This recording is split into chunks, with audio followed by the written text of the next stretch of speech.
बाबा साहब अम्बेडकर अमर हैं, अमर है, अमर रहे, बाबा साहब अम्बेडकर अमर हैं। अमर रहे, अमर रहे। भारत का संविधान जिंदाबाद, जिंदाबाद, जिंदाबाद, भारत का संविधान जिंदाबाद, जिंदाबाद जिंदाबाद। आज मेरा ये गृह जनपद है। जैसा बड़े भाई राजेंद्र जी ने बताया कि हम लोग यहीं बुलंदशहर के डॉक्टर अम्बेडकर छात्रावास में बीएससी हम कर रहे थे दोनों।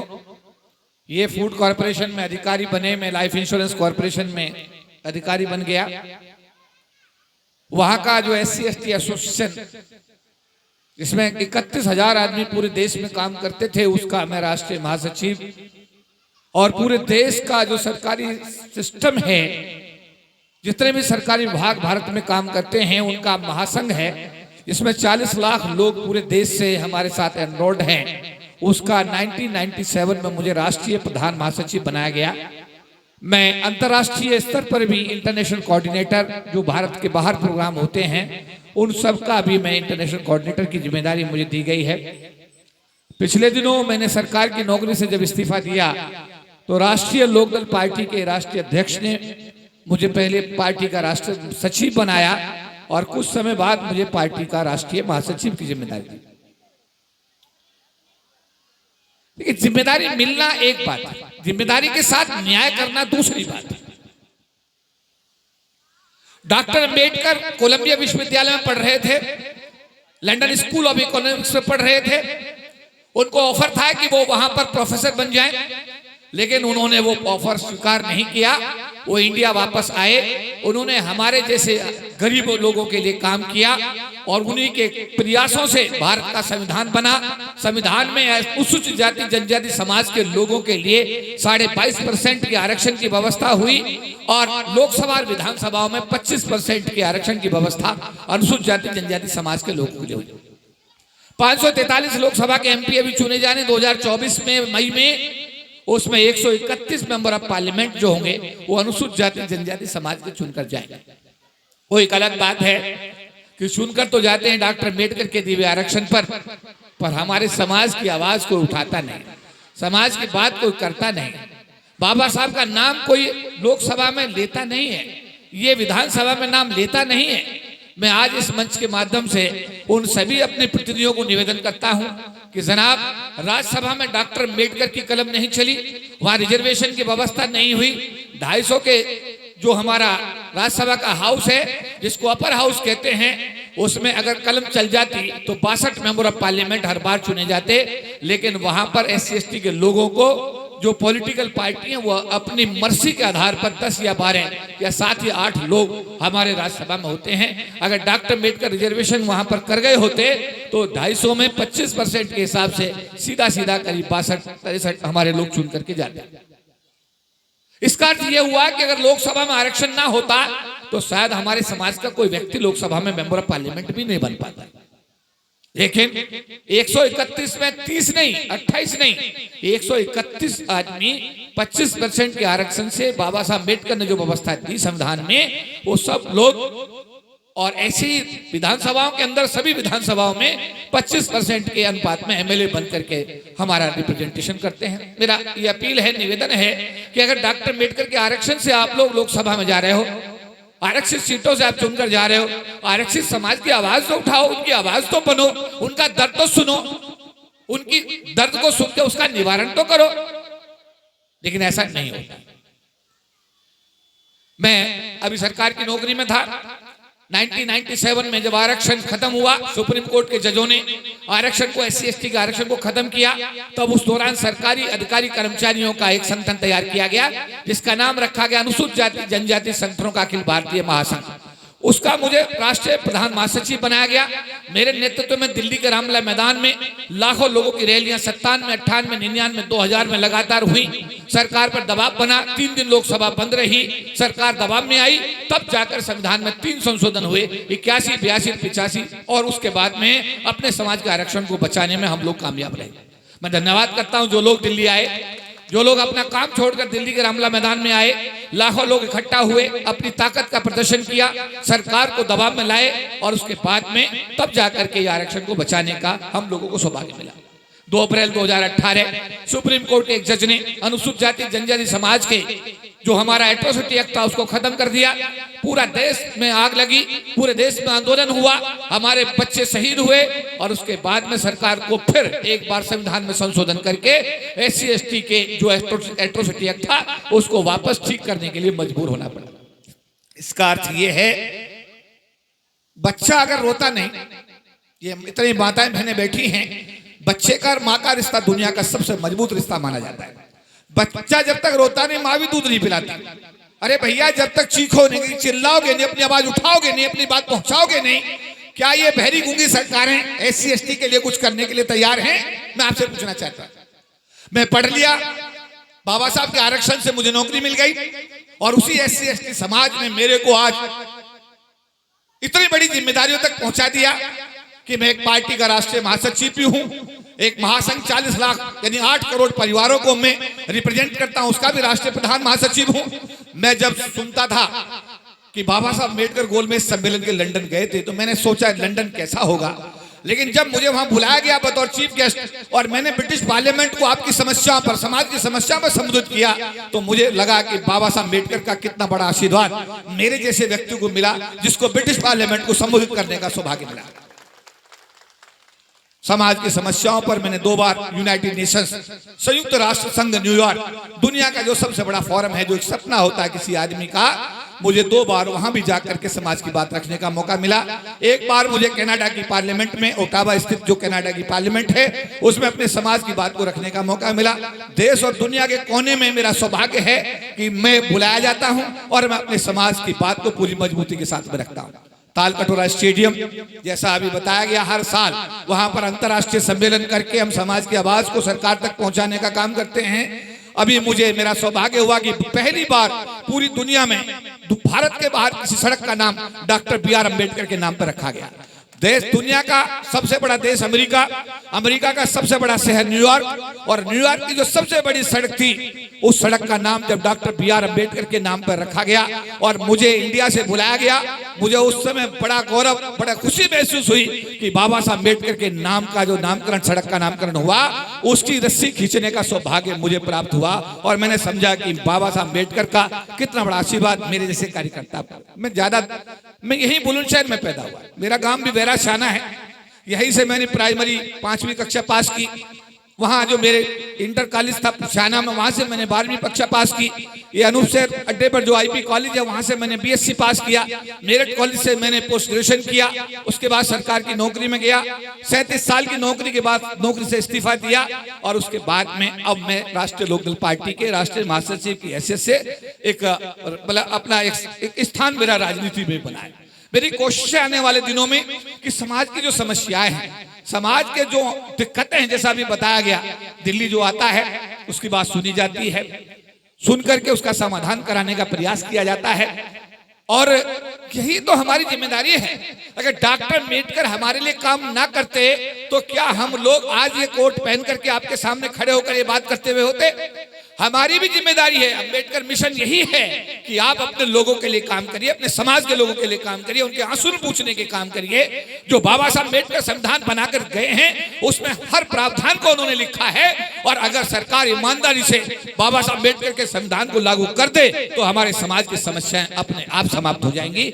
हमारे जैसे कार्यकर्ताओं की, हमारे लोग जो संगठन चला रहे हैं, उन सब की जिम्मेदारी है, सांसदों की जिम्मेदारी है, विधायकों की जिम्मेदारी है कि बाबा साहब अम्बेडकर के बनाए हुए संविधान को लागू कराने के लिए वो अपनी जिम्मेदारी का निर्वहन करें। मैं जब गांव में पढ़ते थे तो गांव का कोई आदमी अगर दिल्ली जाता था और दिल्ली से जब वापस आता था तो बताता था कि दिल्ली में एक पुल बना हुआ है लोहे का, उसमें नीचे सड़क पे बस चलती हैं और ऊपर ट्रेन चलती है। तो मैं सोचता था कभी हमें भी उस पुल को देखने का सौभाग्य मिलेगा। जब कभी गांव से कोई जहाज निकल जाता था तो हम छोटे छोटे जहाज को देखते देखते पीछे गिर जाते थे। हम सोचते थे कभी जहाज में हमको भी बैठने का मौका मिलेगा। लेकिन बाबा साहब का आशीर्वाद देखिएगा कि ये मुझे तय करना होता है कि मैं देश और दुनिया के किस कोने मुझे जाना है। और जब मैं न्यूयॉर्क को हेलीकॉप्टर से देख रहा था ऊपर से, तो मैं सोच रहा था कि बाबा साहब आपका कितना बड़ा आशीर्वाद मेरे जैसे गरीब बच्चे के ऊपर रहा कि जो दिल्ली देखने का ख्वाब देखता था, आज दुनिया के सबसे बड़े शहर न्यूयॉर्क को हेलीकॉप्टर सर्वे कर रहा है। ये तब संभव हुआ जब मैं पढ़ा, ये तब संभव हुआ जब मेरे माता पिता ने मुझे स्कूल भेजा। किसी किसान के यहाँ मेरे को मजदूरी करने के लिए नहीं भेजा, और मैं पढ़ा। और पढ़ने के बाद जब मैंने शिक्षा हासिल की और डॉक्टर अम्बेडकर का दिया हुआ आरक्षण जब मुझको मिला, तब जाकर के मैं आज पूरे विश्व में बुलाया जाता हूँ।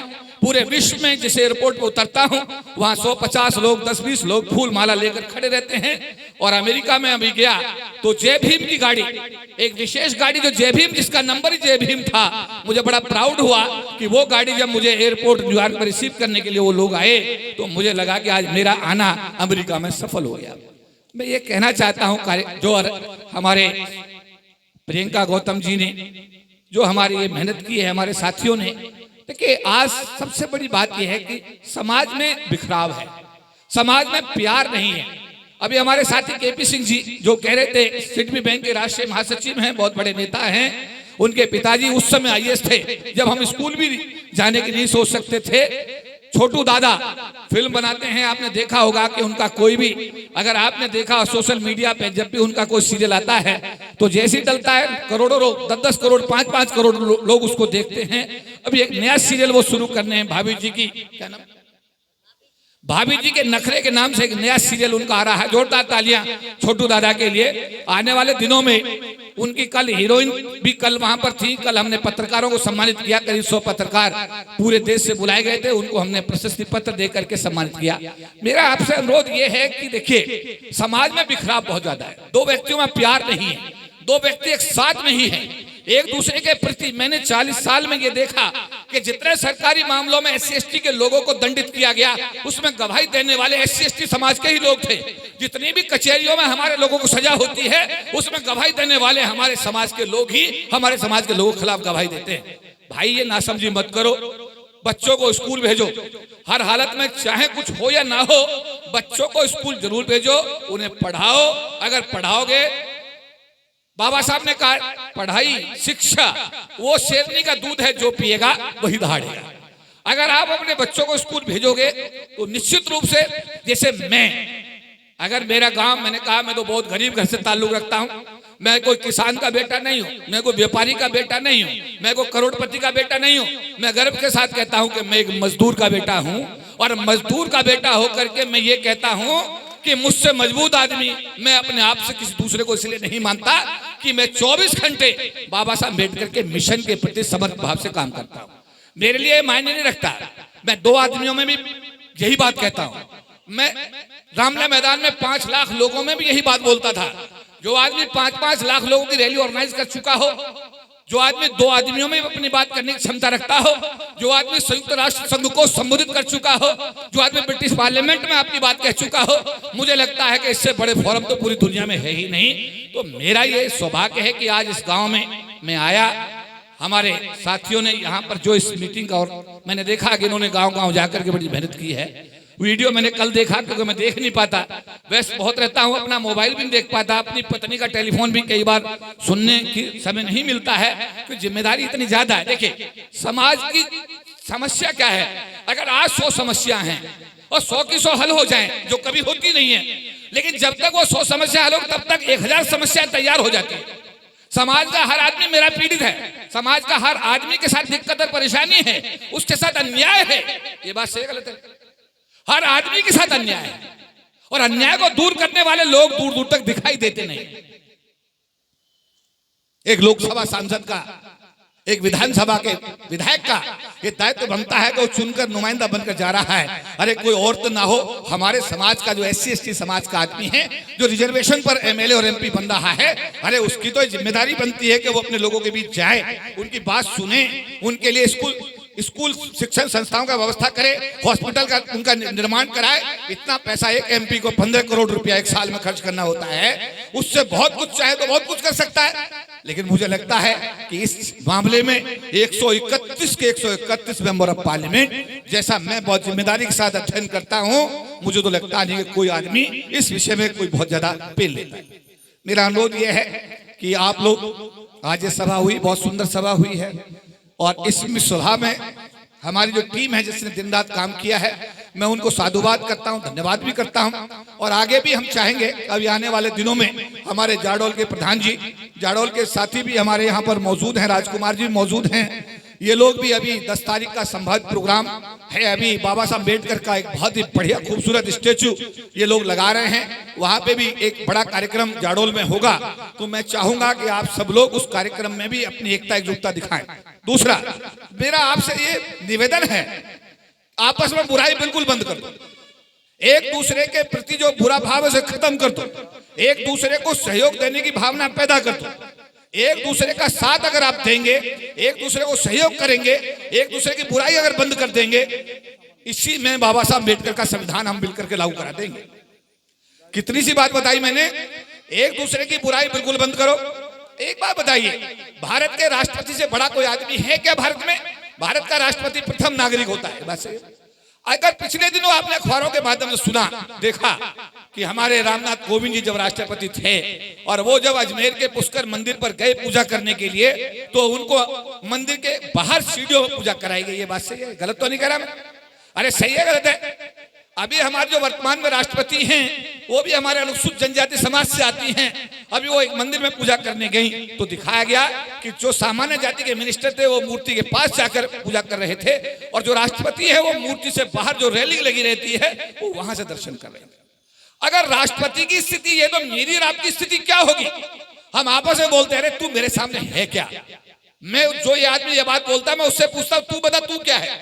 अरे इस देश में SC ST की जो हालत है वो मेरे ख्याल किससे छिपी तो नहीं है ना। अब आप इस समस्या का समाधान डॉक्टर अम्बेडकर और काशीराम तो है नहीं, काशीराम जी भी चले गए, बाबा साहब अम्बेडकर भी चले गए।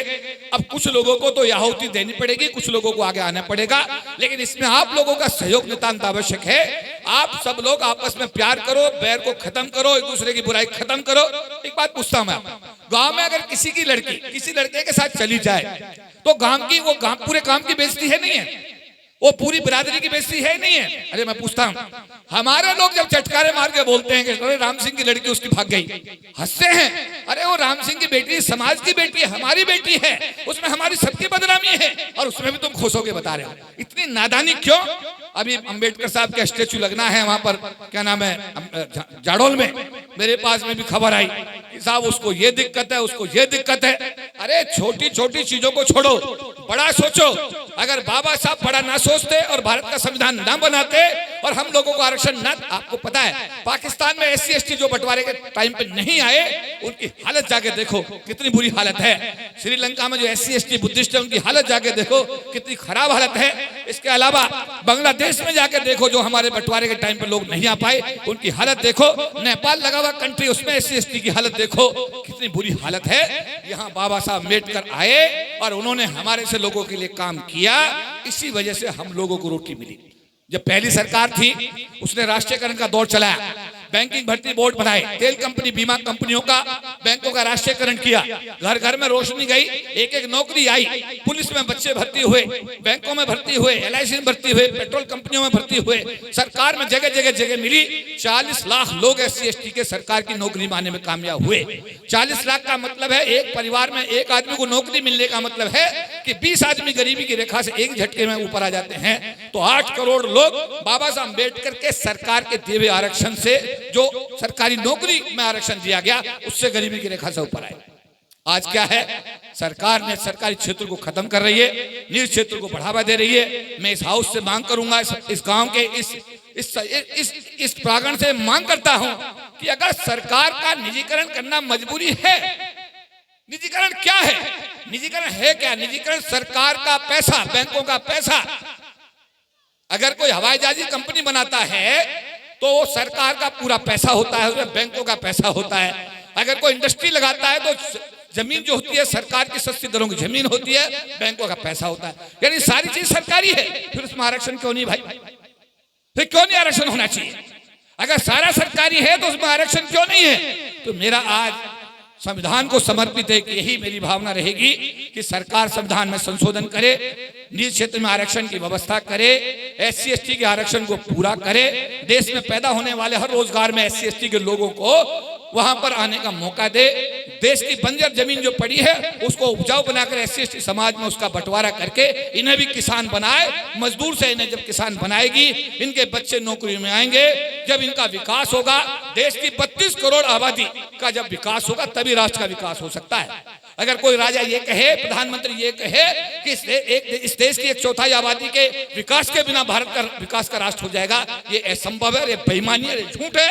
तो मैं आज ये मांग करूंगा कि ये देश का वो समाज है जो खेतों में काम करके इस देश को कृषि प्रधान बनाता है, जो गन्ना बोता है, धान बोता है, कपास बोता है, तब जाकर के देश कृषि प्रधान बनता है। शहरों में जाकर के सड़क बनाता है, मल्टी स्टोरी बिल्डिंग बनाता है, ये मेट्रो बनाता है, तब जाकर इस देश का शहरी विकास होता है। इस देश के चहुमुखी विकास को करने के लिए इस समाज का आदमी गटर में गोता लगा करके अपना जीवन भी कई बार खो देता है। जब हमारा वाल्मीकि समाज का हमारा भाई जब गटर को साफ करता है तो उसका जीवन भी कई बार चला जाता है। इतने शांति प्रिय समाज, देश के प्रति समर्पित समाज के विकास की बात किए बिना राष्ट्र के विकास की बात करना पूरी तरह बेईमानी है, बेईमानी है, बेईमानी है। मेरा आपसे निवेदन है, ऐसे सांसदों को चुनें, ऐसे लोग लोकसभा में ऐसे लोगों को चुनने का काम करें, विधानसभा में ऐसे लोगों का भेजने का काम करें।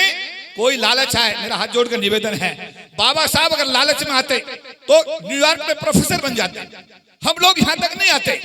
आप लोगों को कोई भी लालच अगर दिया जाए, मेरा निवेदन है वो लालच में बिल्कुल ना आए।